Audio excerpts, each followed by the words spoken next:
Hi everyone! We are from the second group, and for basic translations and interpreting subject, we will present our materials, talk about kind of translations and problems in translating text.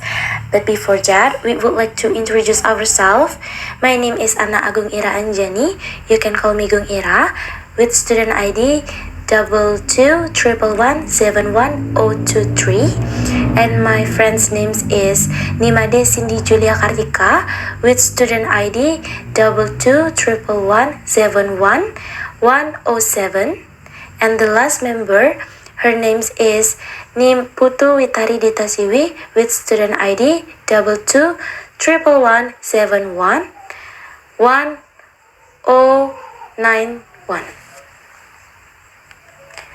Next, I would like to explain about the topic for the chapter 3 and chapter 4. In the chapter 3, there are two topics. The first one is kind of translation according to Roman Jakobson, and the second one is kind of translation according to Savory. And for the chapter 4, there are three topics. The first one is problems of equivalence. Second one is common mistakes in translations. The last one is translations, problems, and solutions. Okay, for the first topic, kinds of translations. Kinds of translation, according to Roman Jakobson, divided into three. The first one is intralingual translations. Intralingual translations is the process of transforming a text into another text according to the translator's interpretation in the same language. For example, a translator translates the poem Aku by Khairil Anwar in a prose Indonesia. And for second is interlingual translations, is transforming the short text message into the target language. For the example, a form of salju. And the last one is the intersemiotic translations, is kind of translation that interprets a text into another sign or system. For example, a novel entitled Camilla, written by Marga T, was turned into a movie with the same title is Carmilla. Next, kinds of translation according Savory. Okay, according Savory, translations divided into four. The first one is perfect translation. Perfect translations is a kind of translations that is often seen in public areas. For example, no smoking, keep out, beware of pickpocketing. For this kind of text, is the most important thing is the short message is performed well with the same meaning in the target text. And the second one is etiquette translations. Etiquette translations is made for readers who aim to get the general information of the text for fun readings. An example of these translations is popular novel and short stories translation. Etiquette translations concern flexible and smooth translations, so the target readers can easily catch the information in the text.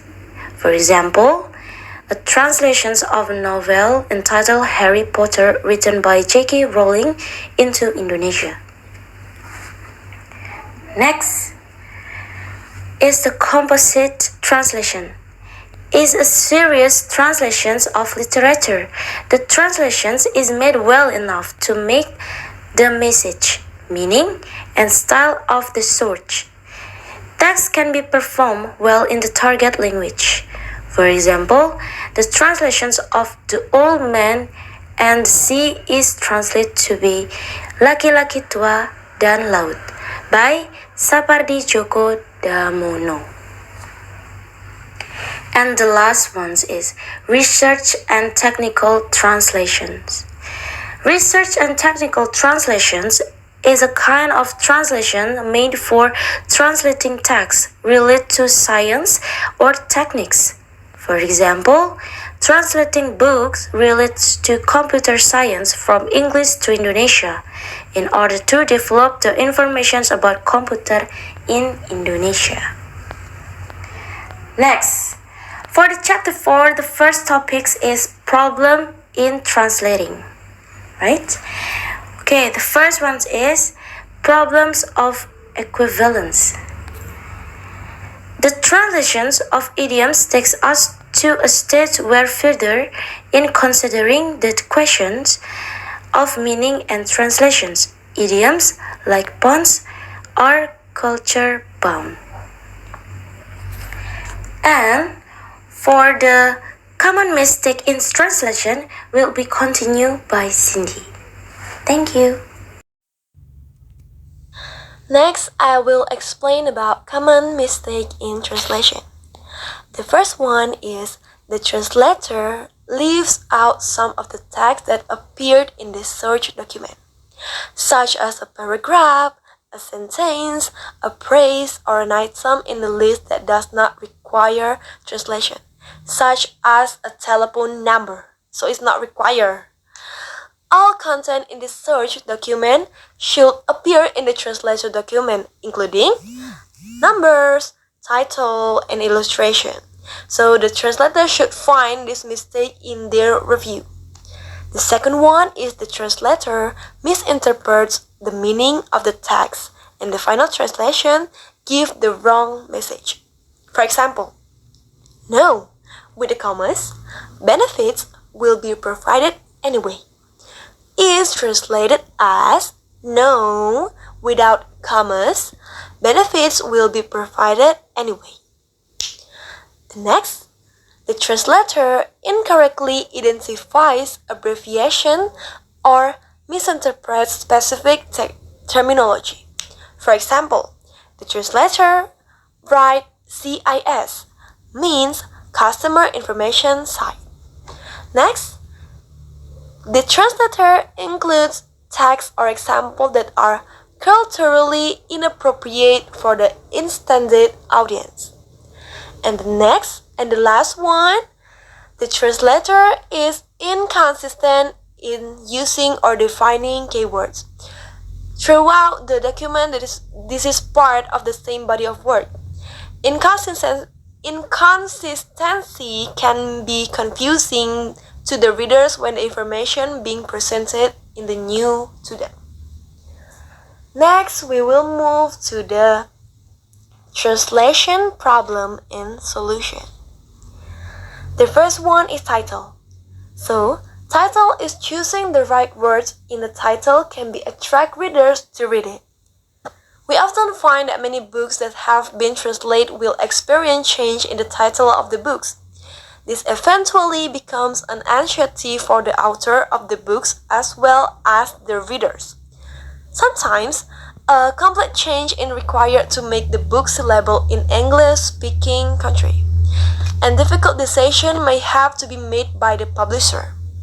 So the editor should stand their ground and offer more viable solution that better reflects the book.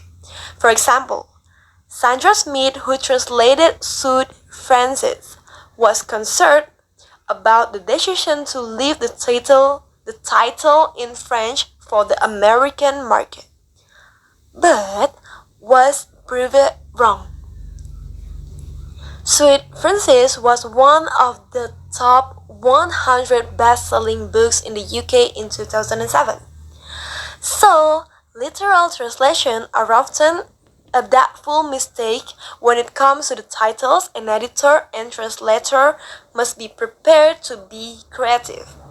Some titles lead themselves neatly to English translation, but others do not, and misleading and off-putting title can badly damage potential sales. The next one is stylist language. So, the problem of stylistic awkwardness can be caused by deliberate awkwardness in the original language that cannot be used in the new language. Translating a book written in a particular style, even when a writer by contemporary authors, causes its own problem. No one would expect to read Shakespeare in the modern English.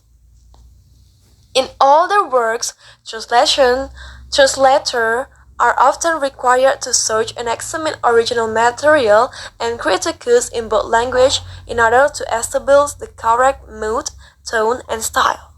The problem of stylistic awkwardness can be caused by deliberate awkwardness in the original language that cannot be used in the new language. It will be a danger if the translation would read like a bad translation. They can be smoothed out by changing the direct dialogue to indirect, or you can omit the passage. The passage will disappear, but the translation should not draw attention to itself in a way that will ruin the reader's experience of the books. So for the next material will be explained by my friend.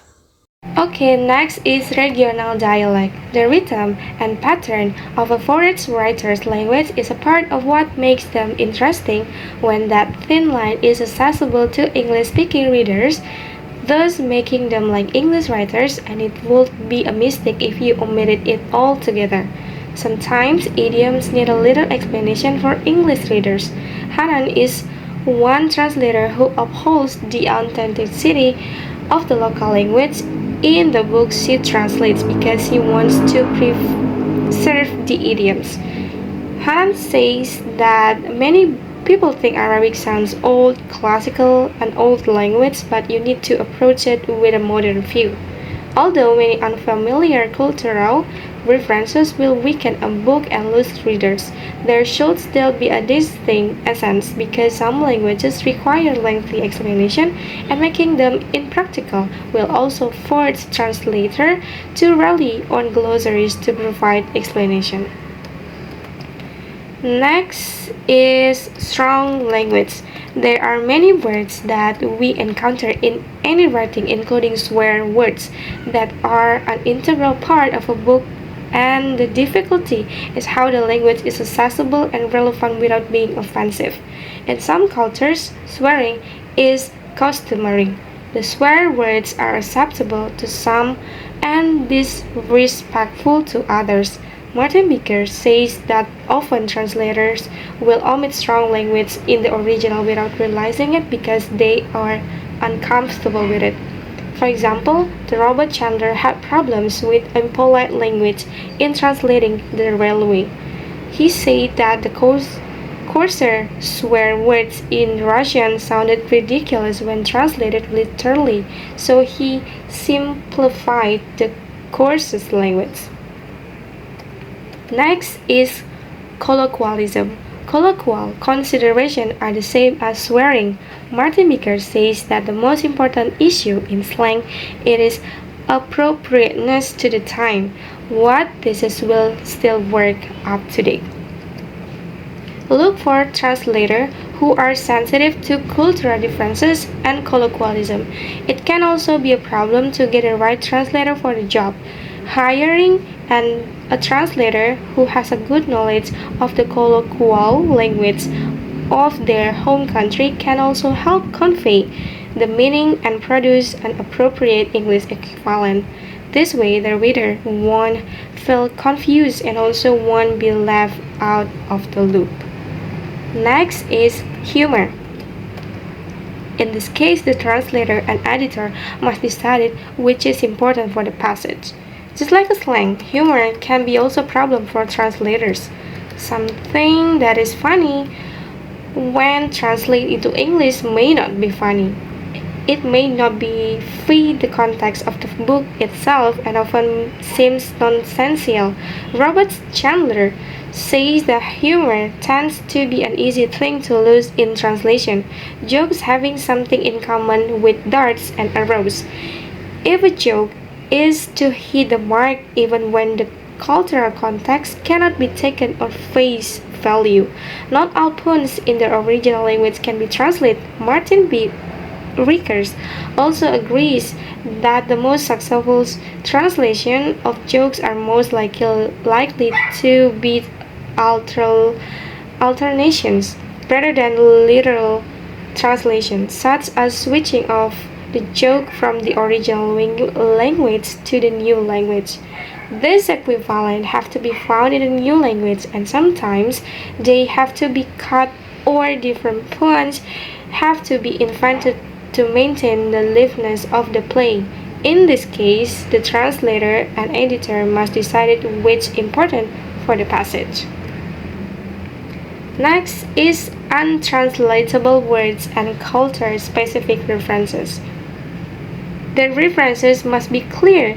If it's not clear, it will be difficult for readers to read clearly. Of course, the references have boundaries to make them familiar. For example, we can add an obtrusive explanatory price. The editor should take the place of the reader and should consider the overall experience of reading the original book and how best to approximate that experience for the English reader. However, there are some words that cannot be translated, and some translators prefer to leave this in the text and provide explanation afterward without disturbing the flow of the text. Next is quotation from other sources. It is good to practice exciting English translation of quotation or materials rather than retranslating, not only because of the time it takes to create a rhythm between other writers, but also because it is essentially a different art.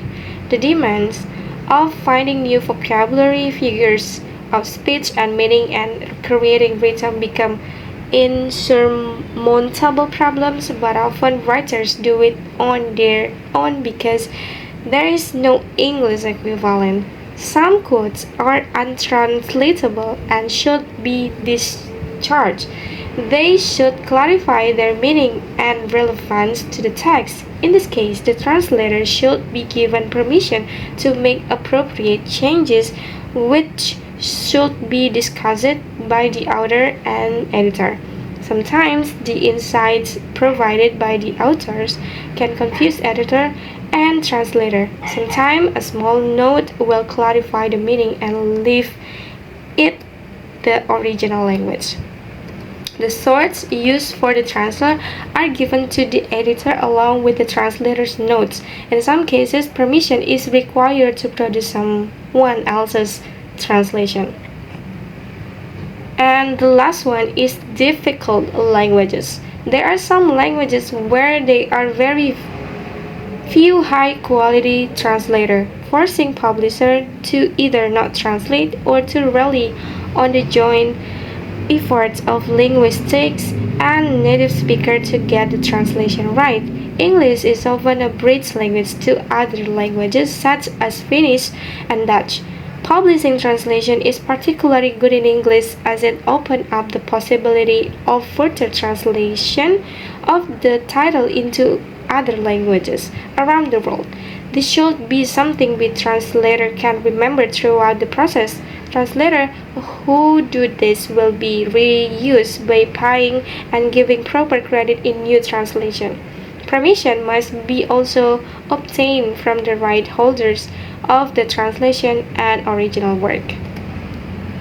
Okay, that's it all about our presentation for today. Thank you so much for listening and watching this video from the beginning until the end. I hope you guys have a great day and see you in the class. Bye bye.